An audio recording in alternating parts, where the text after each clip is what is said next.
What's up, you guys? Hey, this is Beansworthy Entertainment, and since we got the Thursday night football game, unfortunately, I'm not gonna be making a stream tonight.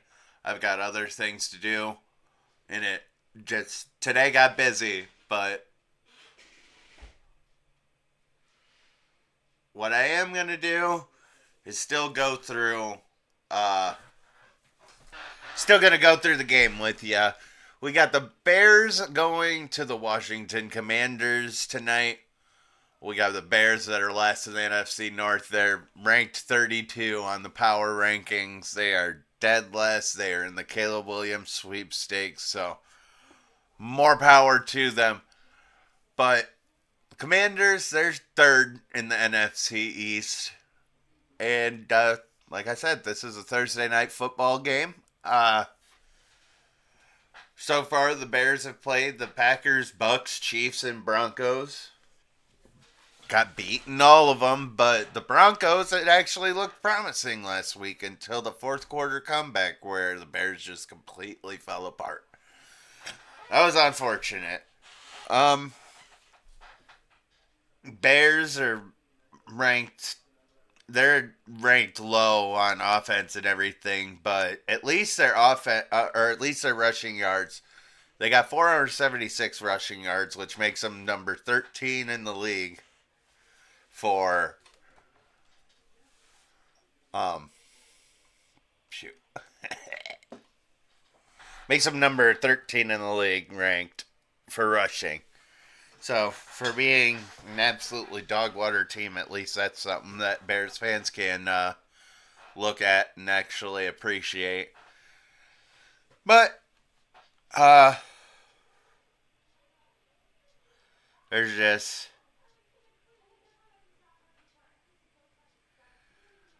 They've been bad on defense. They've allowed the 31st most. They've allowed 137 points so far through 4 games.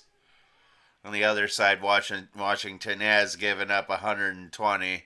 So both of these teams have given up a lot of points. So I think that we're going to have a pretty high scoring game tonight. Uh, as I say that, I'm realizing that it's a Thursday night football game. So we will see. I definitely have the Commanders winning.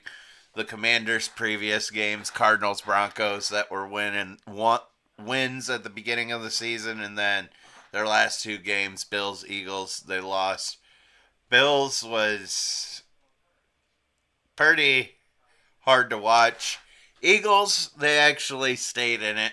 Sam Howell's actually been doing good this year. He's 94 completions on 140 attempts, 861 yards on 4 touchdowns. 5 interceptions though, and he leads the league in getting sacked. It's just, but Brian Many Men Robinson, I think that we can see him having a decent night tonight. Even though the rushing defense is the Bears' strong suit, I just I just see it being that way. Um,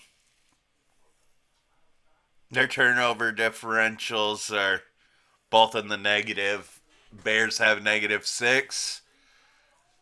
The Commanders have -3.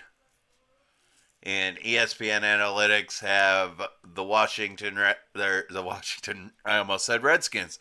Oh my God. The Commanders have a 60.8% chance of winning the game.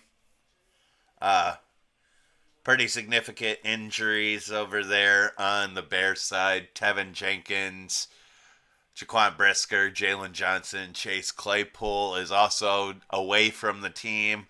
That's a key thing to talk about. I don't think the Bears are going to be coming back to Claypool. They've told him to stay away from the team.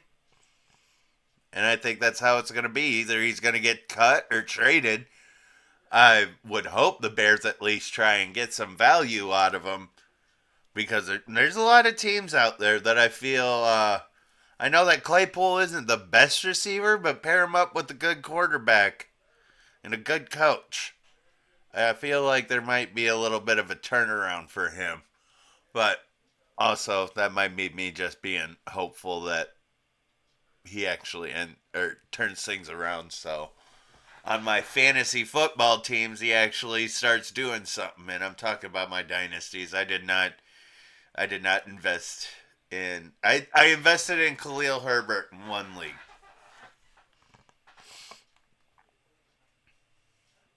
But Eddie Jackson's also still questionable. Well, these are all questionable. They're all questionables on the for both teams. Chris Rodriguez Jr. For the Commanders, he's questionable. But a couple of these guys on the Bears side are gonna. I see. But no, I said like I said with Claypool, he's away from the team. He's not gonna be back. That means DJ Moore, Darnell Mooney, or Cole Kmet. That's going to be Justin Fields' targets. And last week, Justin Fields actually looked good and had his first 300-yard passing game. Good job against the Broncos. I mean, Broncos aren't doing that great on defense, so we'll see what he does again. He was getting out of the pocket, making more. He was playing more his style of the game versus the first three games that we saw him that he did not look. Well, he didn't look the part because they were calling plays that just simply weren't that they weren't the right plays for a quarterback like Justin Fields.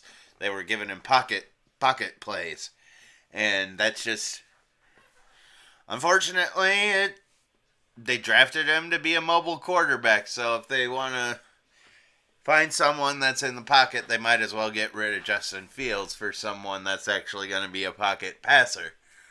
And in my opinion, today's NFL, that pocket passer, like you actually have to have a little bit of mobility. And especially with the evolution of the game, the older pocket passing quarterbacks and whatnot, it's just I feel like all of the top tier quarterbacks that are out there, even if they're quote a pocket passer, they still have the ability to get out and move. All right, and again, like I said, I have the Commanders winning this one. Feel like that Sam Howell, he's been doing. Like I said, I gave you guys the stats on Sam Howell. Even though he's getting attacked every single time, he's still putting up numbers. I'd like to see that interception count go down, but both quarterbacks are coming in. Fields and Howell are coming into this game with 5 interceptions apiece. Um, so yeah, the score on this one, Broncos actually put up points on, or Bears actually put up points on that Broncos defense. So I'll go ahead and say that they get some points, but the Commanders do end up taking it. Um, you know, probably like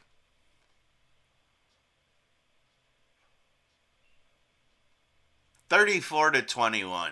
Let's go 34-21. Commanders winning. Feel like that's a good one. And then just like couple other stats. Justin Fields, 79 for 123 for the year, 861 yards, 7 touchdowns, and 5 interceptions. So Fields has 3 more touchdowns than Sam Howell, actually. Um,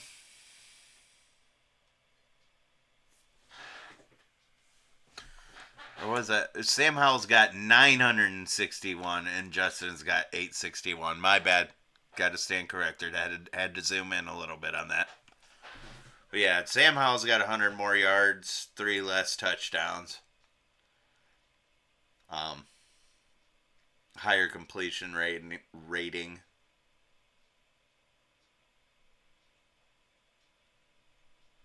Or maybe Fields does. Fields has less attempts. Who knows? Khalil Herbert, he's at 41 carries on the year, 196 yards. Brian Manyman Robinson, 61 carries, 261 yards for 3 tutties. DJ Moore, 301 yards for 2 tutties receiving. Scary Terry, 21 receptions, 212 yards and a touchdown. And that is team leaders for both teams going into this game. I've got Brian Robinson, Manyman. I've got him highlighted. I feel like he might have, fantasy wise, I feel like that is the key player of this game. We will see how it pans out, but I feel like Brian Robinson's going to have the most fantasy points out of any other player in this game. Even the quarterbacks. I feel like he's going to outscore the quarterback today. And yeah. Again, 60.8% according to ESPN Analytics for the Commanders. Let's hope the predictions are right. And if you guys like the video, hit that subscribe button. I do. I also do live streams here on YouTube. MLB The Show, Madden, League of Legends, Rust, and a couple other games. And, yeah. Hit that like button if you enjoyed the content. Thank you guys that all show your support. Be kind and respectful to others. Most of all, be kind and respectful to yourself. You're the number one person in this world. Nobody else matters more than you do. Have a good time, guys.